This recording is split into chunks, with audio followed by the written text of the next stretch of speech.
മോളെ, മഹാപണ്ഡിതനായ ഒരു ജ്യോത്സ്യനാ നിന്റെയും ജഗന്റെയും ജാതകങ്ങൾ പരിശോധിച്ചത്. എല്ലാ പൊരുത്തങ്ങളും ഒന്നിനൊന്ന് ഉത്തമ. മധ്യമം, അധമം എന്നീ പൊരുത്തങ്ങളേ ഇല്ല. ഇതുപോലെ പൊരുത്തങ്ങളുള്ള രണ്ട് ജാതകങ്ങൾ ഒത്തുവന്ന ചരിത്രമേ ഇല്ലെന്നാ ജ്യോത്സ്യം പറഞ്ഞത്.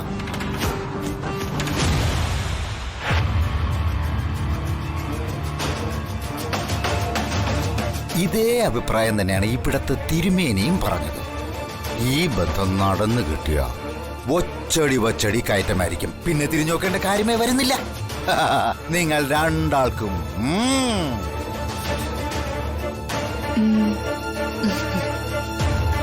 ആ പിന്നെ തിരുമേനി മറ്റൊരു കാര്യം കൂടി പറഞ്ഞായിരുന്നു. അതെന്താ? തുടക്കത്തിൽ ചില പ്രശ്നങ്ങളൊക്കെ ഉണ്ടാകും. നേരത്തെ കണ്ടില്ലേ ഇടി, അതുപോലത്തത്. മോളത് കാര്യമൊക്കെ ഉണ്ടോ? അതാണല്ലോ ജഗൻ ചെയ്തുകൊണ്ടിരിക്കുന്നത്. ജഗനെ ഒന്ന് കാണാൻ പോലും പറ്റുന്നില്ല.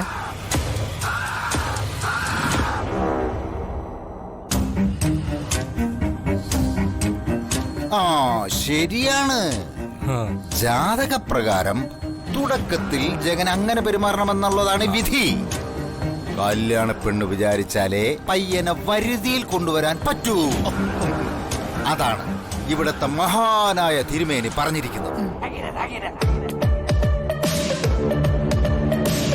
മോള് ജഗന്റെ മനസ്സ് കീഴടക്കണം.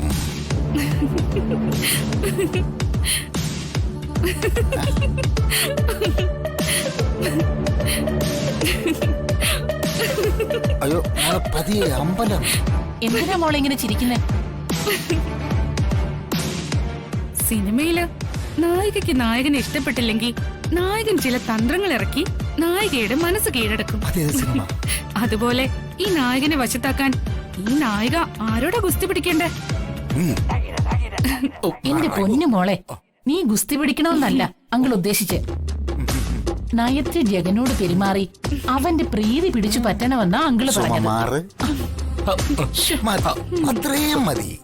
സുമ പറഞ്ഞതുപോലെ മോൾ അങ്ങനെ തന്നെ ചെയ്താൽ മതിയാവും.